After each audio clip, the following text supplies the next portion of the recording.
Let's jump into the next segment, Brian, and we're going to focus on the offense, and we are going to basically talk about what we saw on film. Did it back up what we thought coming out of the game? Is it, something that we may have missed or didn't see? And so now we've got a kind of a difference of opinion. And then, of course, key moments in the game offensively and why those are such, right? So I will let you kick this thing off with your thoughts on the offense and what you saw on film. And we can kind of intermingle, the key moments. I mean, that's fine, but that's kind of what this segment is all about. Yeah, one thing I saw in film, Vince, is if you're going to grade the pass game for how it performed in this game, it was not good enough, right? Absolutely. But what I felt after breaking down the film is I actually felt better about the pass game because you realize it's a lot closer than I thought it was. And you look at some of the throws that were made, you look at some of the reads that were made, like watching it live, I couldn't tell. Like it looked like Riley came back late to Mitchell Evans. Right. But if you break the play down, you see he's looking to read right. Chris Mitchell's his read and he's about to throw. Chris slips and he comes immediately back to Mitchell, finds him and lets loose. That was not a ball he was throwing in the first 3 games. Just was not a ball he was throwing. That's true. And so he wasn't late. He was, I know where I'm going to go to the ball. Oops, that guy fell. I got to do something different. There was another play in the third quarter where Riley is reading right. It's covered. He immediately comes backside and reads the curl flat, hits Chris Mitchell on a curl route. Not a read he was making the first 2 games. He would see if that wasn't there, he was taking off running. And so there were some improvements. So I felt a little better about the pass game after watching film, while still coming to the conclusion that it's still not good enough, clearly, but it's at least, okay, it's showing some promise. You look at some of the deep balls, and it confirmed some of the things I saw. So just overall, while still frustrated with the pass game, I'm not as frustrated by the pass game as I was. Still frustrated, but you're like, it's closer than I thought it was. That was my first takeaway from the pass game. And you look at how Riley finished, Vince, 11 of 15, 132 yards and a touchdown. You're like, okay, if he can finally take something and build on it, that's something to build on. So after the miss, the 2 quick, I'm trying to think, what was I'd have to go back and look at it, but I wrote it down. But after there was a miss that he had, and I charted after that drive, and after that drive, he went 11 and 15 for 132 yards. It included the whole second half and part of the second quarter. And you're like, okay, can this, and then you look at it, there was quick reads. He's getting the ball out. There were just some things you're like, okay, can he do this consistently? While still taking some of those shots. So 11 and 15 for 32 yards, 132 yards, and also had a PI that was called to give him 15 yards and another go ball that was dropped by Bo Collins. So you're like, okay, it's getting closer, but it's still not good enough. So I mean, that was my first real big takeaway. And part of it, I guess my number 2 is part of that is because there's still too many sloppy mistakes on offense. So those 2 things kind of still go together because you started to see a lot of that in the pass game. I would say from a Riley Leonard pass game scenario, I agree with you completely. I liked the first TD drive a lot better watching it on film, even more so than I did watching it live. And the reason being, and I think a lot of us are going to fall into this category as you're watching the game, right? We all knew what we wanted to see in this game from Riley Leonard or from the passing game, as a whole. And the first couple of drives, it was like, oh dear Lord, what is happening? Like, why does this keep happening? Now he can't hit the short throw. Like it built up to where all of a sudden now it's like, nope, he can't do it. He cannot make these throws. And if you are somebody who is anti-Riley Leonard or doesn't think he can get the job done, all you needed to watch was those first couple of drives, and you're like, yep, he's terrible. They got to bench him. It's over. It's over. And you're not watching anymore. Well, right? and it kind of was the first couple drives. I completely agree. Outside of one, the pass interference to Mitchell Evans, you're like, when your best play is you drew a pass interference, you're not playing well. Completely agree. And that was the story in the first quarter from Riley. Yeah, absolutely true. I was super frustrated And I think that's also why, because I watch games emotionally. There's no doubt about I'm a fan. Like I watch games emotionally too. And so I watched those first few drives. I was like, crap, he is not living up to what he needs to be doing in this game. And here we go again. You're like, dude, he's regressed because he hit these these are throws he was hitting last week, and now he's not even hitting those throws now. Right. Yeah, I felt the same way. I felt the same way. Yes. And then, you watch that touchdown drive and you're like, okay, well, they finally put something together. When I watched it back, it was like, okay, making reads, stepping into the throws, like, okay, this is what he was supposed to. If he would have done that on the first drive, I would have had different. This is the thing. It'd have been a 40. And this is what's so frustrating about it. If he hits those 2 easy throws in the first drive, I think they go down and score, and it's 7-0, and they roll. 100%. They roll. It's probably 42-0. And you look at that first touchdown drive. Hits a nice little quick option route to Jaden Thomas to convert a 2nd and 2. Then he hits Mitchell Evans for a little 6-yard gain to convert a first down. Throws the deep ball next to Jordan Faison that gets a pass interference penalty. The tunnel screen gets blown up. They get a little break from, and this is kind of this key moment. Vince, so you said you want to incorporate key moments. Well, this brings up a key moment. This was, to me, this was we didn't see this sequence of events against Northern Illinois.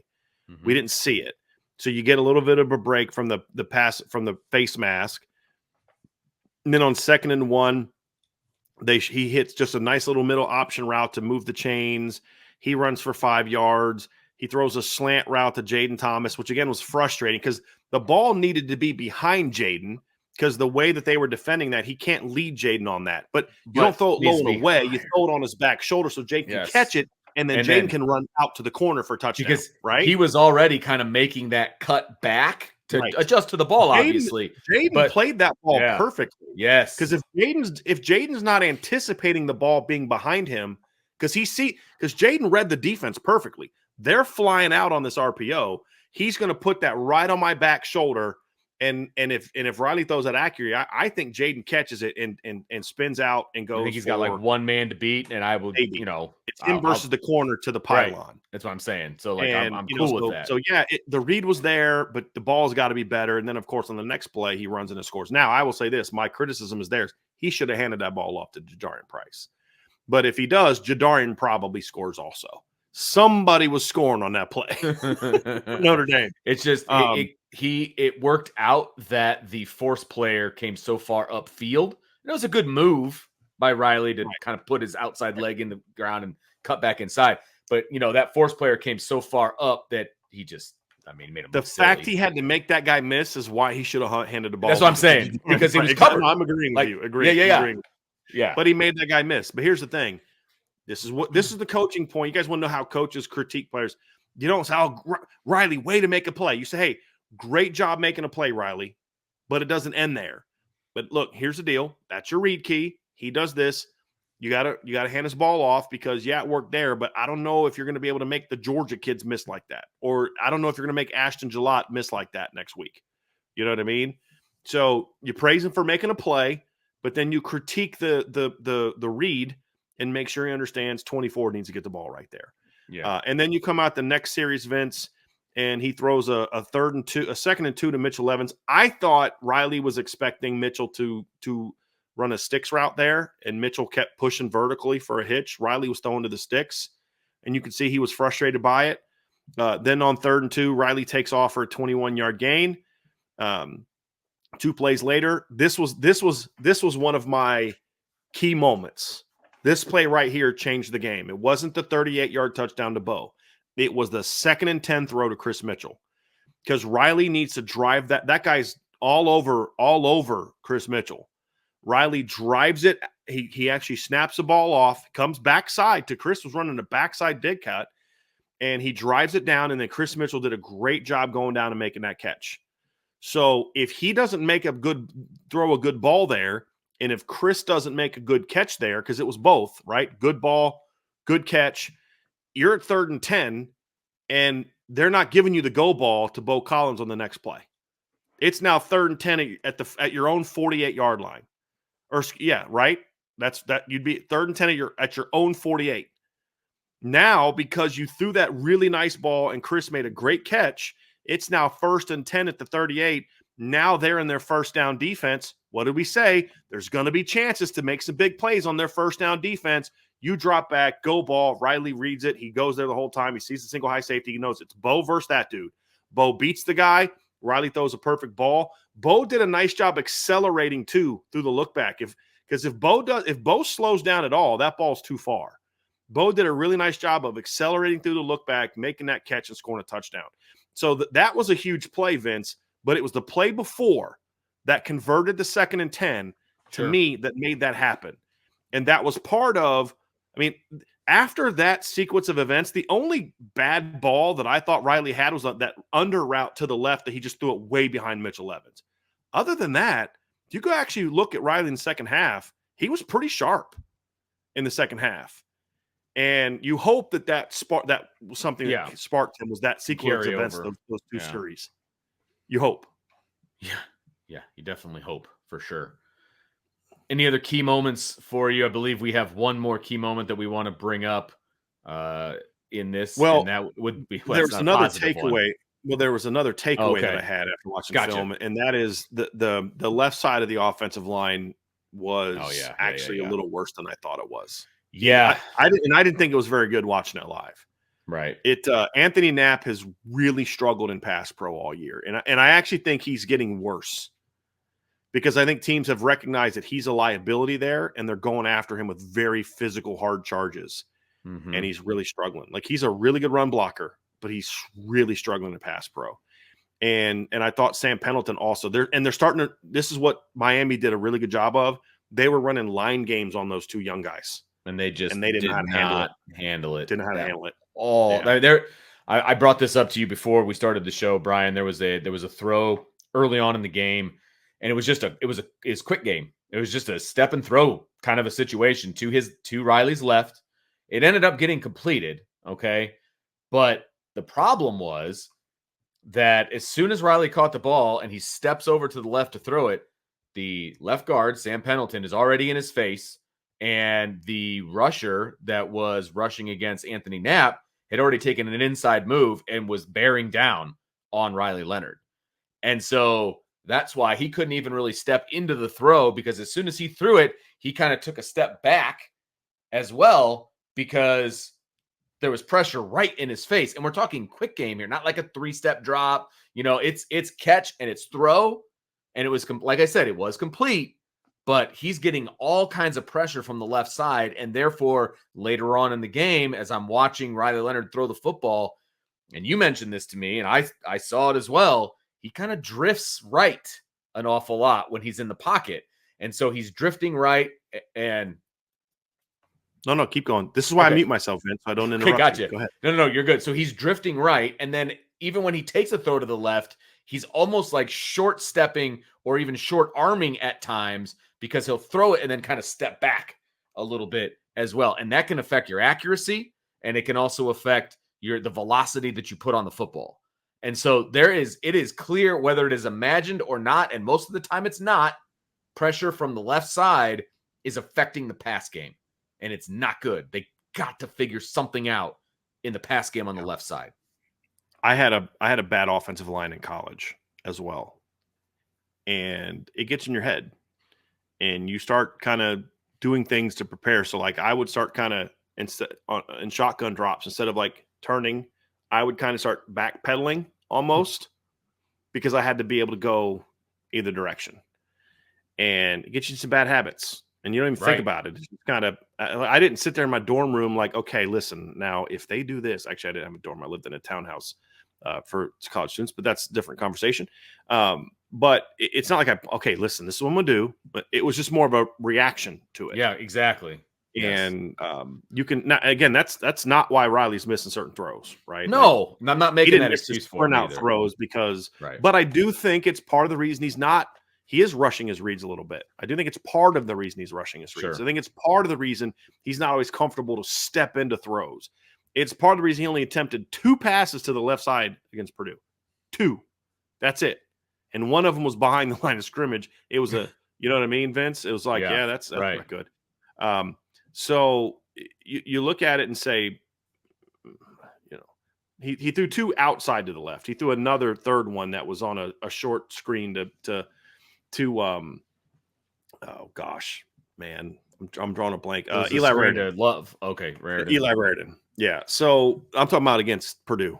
Oh, I'm sorry. Okay. Yeah. And you didn't see him throw to the left a ton in this game. He's not comfortable throwing to the left because I think he was okay throwing to the left in the first game, but he's gotten some hits since then. Yeah. Yeah. And I do think it's in his head a little bit. Sure. And one of two things are going to have to happen. They're either going to have to figure out a way to get Anthony Knapp better, give him some help in certain situations, or and they're doing some things. They're rolling him out at times. They're doing some things to protect him, but they're going to have to find some answers there because you can tell that one of the several problems that Riley Leonard's having right now is he doesn't have a lot of faith in the left side of the offensive line, and honestly shouldn't. Because if this is happening in games against these teams, it's happening to him in practice when he's going against the Notre Dame defense. So, yeah, they're gonna have to get better. Yes, no question about it. And I don't know if I hope they can get better with the guys that they have on the field, but if not, they need to be willing to look elsewhere. Well, here's the thing, Vince. I mean, if we're having a real conversation about it, like I'm not super high on Tosh Baker, but I've seen Tosh Baker start a game where he played better than what we've seen from Anthony Knapp so far, and it was the bowl game against Oregon State. And again, I know Anthony brings you a lot of value as a run blocker, and that this is the rub. Tosh is not the run blocker that Anthony Knapp is. But so you say, okay, if you're going to lose a little bit in the run game, but you're going to gain some in the pass game, is that enough to counter that to where Riley's going to make enough of a jump in the throwing game? I don't know that fixing the left tackle problem fixes all of Riley Leonard's problems either. You know what I mean? That's fair. At least that's you fair. Say, hey, look, I know that Anthony's struggling, but at least he's giving, because Anthony still is pretty good in the run game. Sure. That's the rub. And it's not just a left tackle problem either. It's also a bit of a left guard problem. Yeah, and that one's a little bit different because I do think Sam prior to this game was better in the run in the pass game than he was in this game. But I think teams are going to look at this Miami film and say, line games against the left side of the line, let's do that because it worked. And it's worked now a couple times. So like Sam is so good in the run game. That's the rub there. It's like Anthony's good in the run game. Sam's really good in the run game. You know what I mean, Vince? And it's like, I don't know that I want to take that out, but so then you say, okay, so what do you do? Do you move Gerby Lambert over there and try to get him ready for the next couple of weeks so he can be ready against Stanford? Do you put Sullivan Absher back out there? They had Sullivan Absher at left guard in this game. He's been moving, he's right guard, left tackle. They're moving that kid all around. You can't tell me that Sullivan Absher would be worse than what we've seen at left tackle the first 4 games. You just can't convince me of that. He's going to need you can't convince me that Tosh Baker, if healthy, is better there. And he may not be healthy. You definitely can't tell me that if you moved Gerby Lambert to the left side right now and said, hey, fast track this one, get him going, that he's going to be worse than what we've seen the first 4 games from Anthony Knapp in the pass game. And he's 6'7", 320.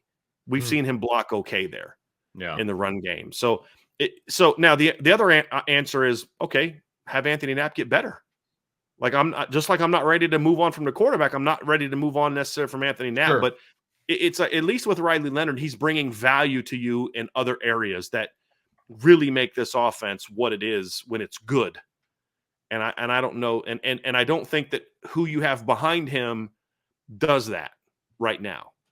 I don't think that's true at left tackle between Gerby Lambert and Sullivan Absher and Tosh Baker and guys like that. I do think there's some talent that maybe you could say, hey, look, you got to figure something out. Maybe the bye week's a better time for that. Maybe doing that for Louisville's not the answer. I don't know the answer to that, but my hope is that Anthony just plays better. That's my hope. Because like I said, but he's really rough in the pass game, Vince. Really rough. And you can see that it's in Riley's head a little bit in that regard. Agreed. One of your final, or one of our final key moments in this game, we've got one more I do believe that we want to talk about, and that is the Riley Leonard fumble, right? Yes. This was after they scored 2 touchdowns, right? 2 touchdown drives. 2 in a row. They're Your Yeah, right, that's what previous I'm 2 saying, yeah. drives were touchdowns. Yes. Yep. Two touchdown drives after the 3 bad drives. They had 2 touchdown drives. They're driving again. They are inside the red zone of Miami on this play because of a big run by Riley Leonard. Ball pops out. They turn the ball over. Huge momentum swing at that point because, look, let's be honest. Notre Dame was going down to put the nail in the coffin on this thing. With the way the defense was playing, if they go up 21-3 at that moment, in that moment of the game's over for all intents and purposes, right? But then they cough it up in that moment and give the ball right back to Miami.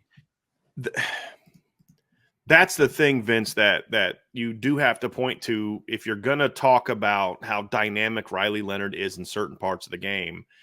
And you have to be willing to say, but it's plays like this that are just keeping this offense from getting to where it needs to get to.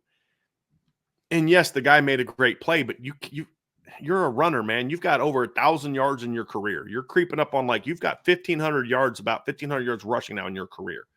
You know, when you're downfield, there's guys chasing you from behind. You're stiff arming. You got to get that ball protected. You just do. And it's plays like that. And then they couldn't recover the fight. 2 guys had a shot to recover it. It bounced out of their hands. Somebody said that they wanted it more. Look, I watched Jaden Greathouse hustle his butt off to get that. He just didn't grab it. He's got to do a better job of grabbing it. But he was hustling because he was blocking his butt off down the field on the play too. Like, it wasn't for lack of effort. Just didn't get it done. Like, that play to me completely changed the course of that game and kept it from being a game where you're like, okay, yeah. Because here's the thing. If he doesn't fumble that ball there, they go down and score. I mean, it was starting to look easy for this offense. Yes, at that completely point. agree. Yes. And if he doesn't fumble there, like you said, it's 21-3 and it's ball game. And I think they then poured on. I agree. Yeah. And because I think they scored on their – did they have a punt the next possession? Got it right here. So, yes, they had a punt. Vince. They went a six plays, only 19 yards, ended up punting the ball. In third quarter. Yep. So then you have another drive. So you've got a touchdown drive there at 4 minutes left, and all of a sudden now it's 28-3 instead of then your next touchdown drive. It's now all of a sudden it's 35-3. You know what I mean? Like, there's these plays there where you're just like, I think Miami kind of, all right, we gave it a shot.